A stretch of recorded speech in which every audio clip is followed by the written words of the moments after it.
அன்பார்ந்த எனதருமை யூடியூப் நேயர்களுக்கு வணக்கம். இதுவும் ஒரு முக்கியமான பதிவு தான். அப்ப முக்கியமான பதிவு தான் அப்படின்னு சொல்லி வரும்போது, சுக்கிரன் லக்கணத்துக்கு 3ல் இருந்தால், ஒரு விதத்தில் பொதுவாக எல்லாரும் சொல்லக்கூடிய ஒரு விஷயம், சுக்கிரன் லக்கணத்துக்கு 3ல் இருந்தால் அது என்ன சொன்னா மகாலட்சுமி யோகம் என்று சாஸ்திரம் சொல்லுகிறது. சுக்கிரன் லக்கணத்துக்கு 3ல் இருந்தால் அது ஒரு மகாலட்சுமி யோகம். மகாலட்சுமி யோகம் என்பது எப்ப வேலை செய்யும்? திருமணத்துக்கு பிறகுதான் மகாலட்சுமி வருவார். இதே சமயத்துல பெண்ணுக்கு இருந்தாலும் கணவன் வீட்டுக்கு போன பிறகு அந்த மகாலட்சுமி யோகம் ஆட்டோமேட்டிக்கா வேலை செய்ய ஆரம்பிச்சிடும். இது ஒரு ஜோதிட கருத்து.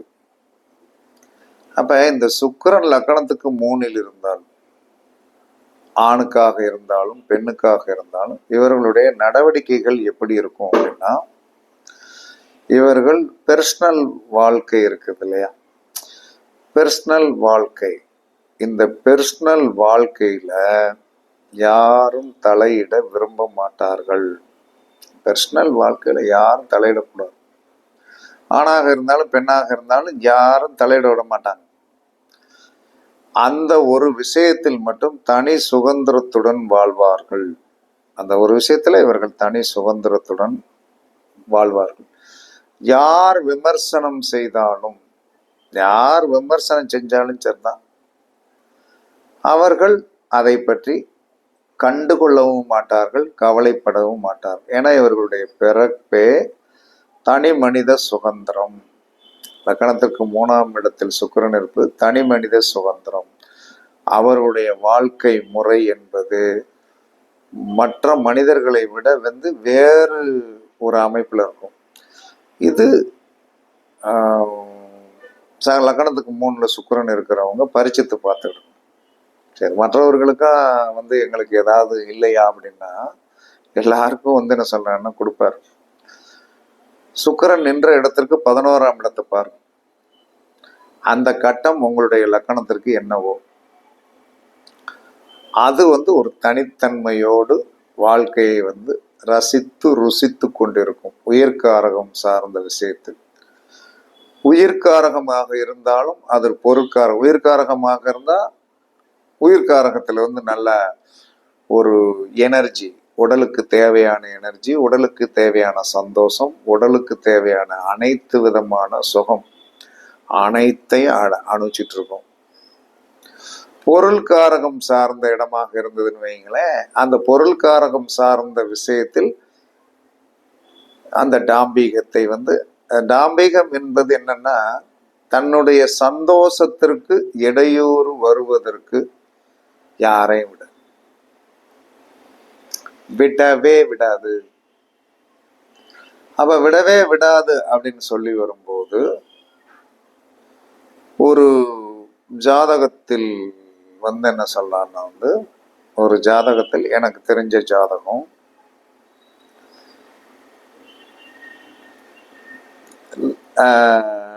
லக்கணத்திற்கு லக்கணம் விருச்சிக லக்கணம்.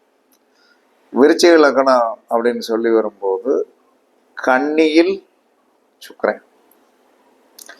அப்ப கன்னியில் சுக்கிரன் அப்படின்னு சொல்லி வரும்போது, இந்த கன்னி வீட்டுக்கு 11ஆவது வீடு எது? கடகம். கடகம் என்பது இவங்களுடைய லக்கணத்திற்கு என்னது? 9. 9ஆம் இடம் என்று சொல்லக்கூடிய தன்னுடைய பாக்கியம், தன்னுடைய பாக்கியம், பாக்கியம் சார்ந்த விஷயத்தில் இன்று வரை யாரும் தலையிட விரும்பாத ஒரு, அதாவது 11ஆம் இடத்தில், லக்கணத்துக்கு 11ஆம் இடத்தில் என்ன சொல்லலாம்னா, சுக்கிரன் இருக்கின்ற காரணத்தினால் 9ஆம் இடம் சார்ந்த விஷயத்தில் தகப்பன், 9ஆம் இடம் என்று சொல்லக்கூடிய ஒரு ஆன்மீகம், ஒரு பாக்கியம், அனைத்து விஷயங்களிலும் ஒரு என்ன செய்யும், யாரும் தலையிடாத ஒரு தன்மையில், தன்னுடைய ஆதிபத்தியத்தில் எந்த விதத்திலும் அந்த 9ஆம் பாவத்துல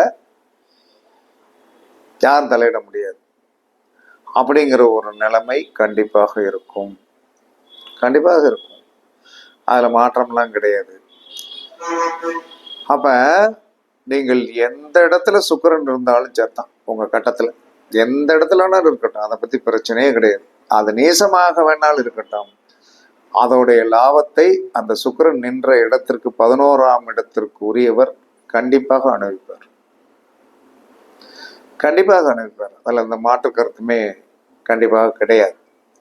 அப்ப ஒரு இது இது ஒரு ஜோதிடத்தில் வந்து என்ன சொன்னா, அதை விவரித்து சொன்னால்தான் வந்து என்ன சொன்னா, நம்ம சுக்கிரனால் என்ன பலனை அடைந்து கொண்டிருக்கிறோம்.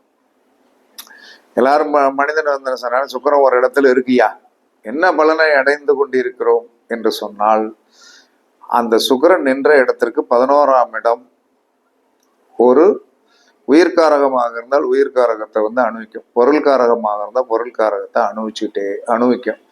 இதில் யாரும் தலையிட வந்து அந்த 11ஆம் இடத்திற்கு, இது 3ஆம் இடத்தில் சுக்கிரனாக இருக்கிற காரணத்தினால யாரையும் வந்து என்ன சொல்லலாம்னா வந்து தன்னுடைய பெர்மிஷன் இல்லாமல் யாரையும் உள்ள நுழைய விடாது. அப்ப இதெல்லாம் நம்ம பார்த்து நமக்கு கிடைச்சிருக்கிற அந்த ஆதிபத்தியம் உடையது என்னது அப்படிங்கிறத நீங்க வந்து எப்பயுமே அதை வந்து ரிசர்ச் பண்ணணும்.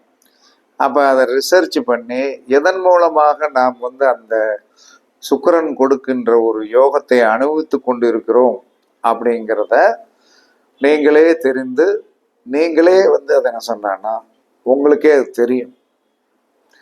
எதுவுமே ஜோதிடம் வந்து ரிசல்ட்டை கரெக்டாக கொடுக்கும், நமக்கு எடுக்க தெரியல. அப்ப எனக்கெல்லாம் 3ல சுக்கிரன், என்னுடைய தனிப்பட்ட வாழ்க்கையில் யாரையும் நான் இன்னைக்கு வரைக்கும் தலையிட்ட விட்டதே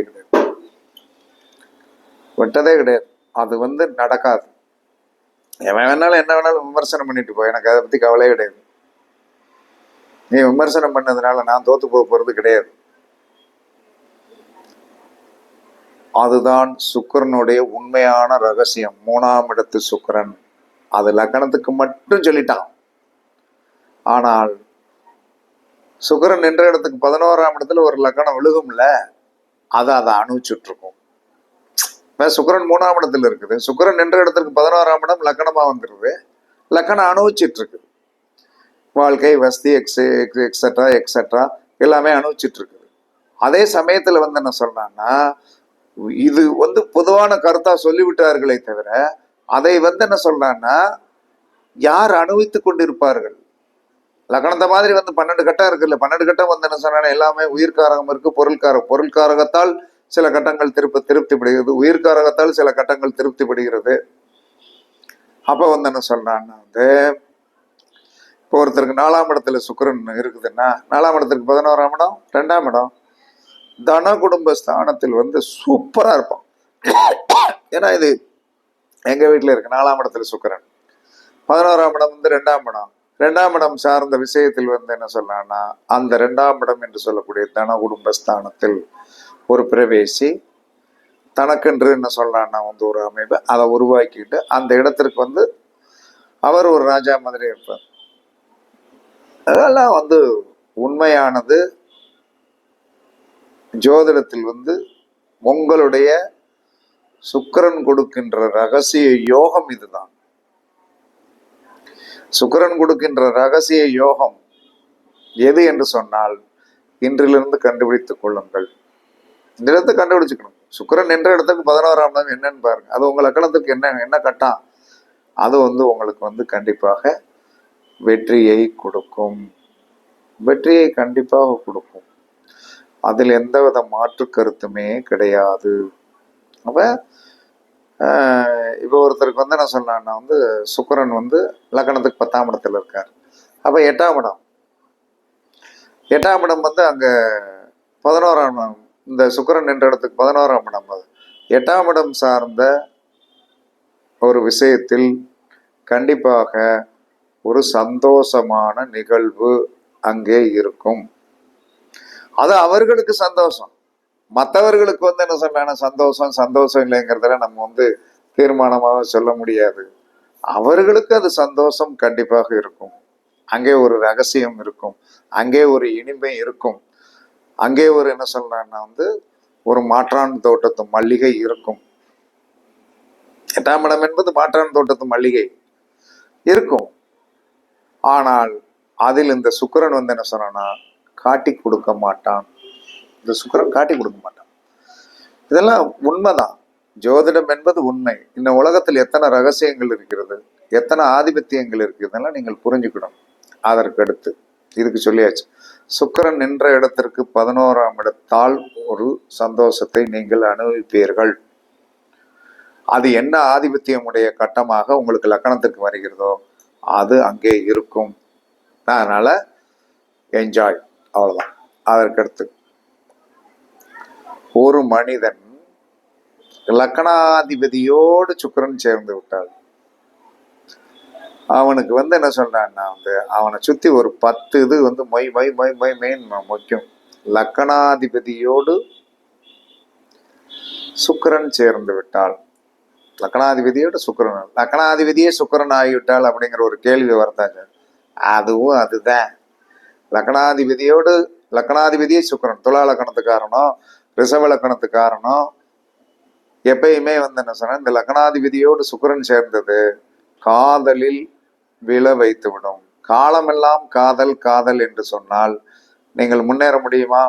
டெஃபினட்டா முன்னேறவே முடியாது. எத்தனை வருஷத்துக்கு தான் காதலிச்சுட்டே எடுப்பேன், எத்தனை வருஷத்துக்கு தான் என்ன சொல்றான்னா எல்லாமே இந்த பக்கம் கலோ அந்த பக்கம் கலோ, அதெல்லாம் நடைமுறைக்கு சாத்தியமாகுது. அப்ப இவங்க எப்படி முன்னேறுவாங்க? அந்த லைன்ல இருந்து வெளியே வரணும்.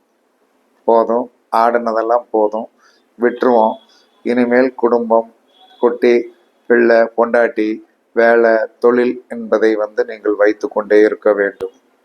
அப்ப ரிஷப லக்கணத்தில் போய் பிறந்தவர்களும் துலா லக்கணத்தில் போய் பிறந்தவர்களும்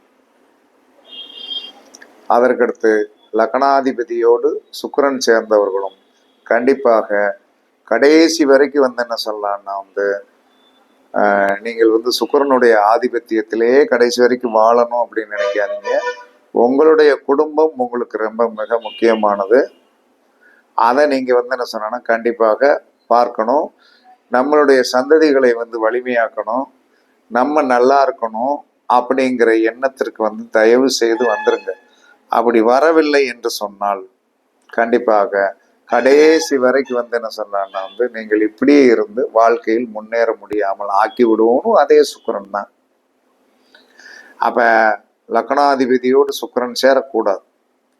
லக்னாதிபதியோடு சுக்கிரன் சேர்ந்து விட்டான் என்று சொன்னால் இந்த மாதிரி என்ன சொல்லலாம்னா தேவையில்லாத என்ன சொன்ன நட்புகளை கொடுத்து காலம் ஃபுல்லாவே என்ன சொன்னா அதே சூழ்நிலைகளில் இருந்து என்னத்தையா கண்ட அப்படின்னா ஒன்றும் காணல, நொந்ததுதான் மிச்சம் அப்படிங்கிற லெவலுக்கு வந்துடும். அதனால சுக்கிரனால் இருக்கின்ற லாபத்தை அணுவீங்க. ஆனால் சுக்கிரனோடு லக்னாதிபதி சேர்ந்து விட்டால் காதல் கத்திரிக்காய் என்று காலம் ஃபுல்லாவே ஒரு ரிட்டையர்மெண்ட் ஆனவரும் காதல் வரும். அதில் உள்ளே மாட்டிக்கொள்ளாமல் வாழ்க்கையை திறம்பட வாழ்வதற்கு முயற்சியுங்கள், கண்டிப்பாக வெற்றி பெறுவீர்கள் என்று கூறி சுக்கிரனால் ஏற்படக்கூடிய ரகசியம் இதுதான் என்று கூறி உங்களிடமிருந்து விடைபெறுவது சிப்பிப்பாறை ஜோதிடரசு ஆதிரி ராகவன் ஜெயபாலாஜி. சுகமே சூழ்க, சுகமே சூழ்க. வாழ்க வளமுடன், வாழ்க வளமுடன். வணக்கம், வணக்கம், வணக்கம், வணக்கம், வணக்கம்.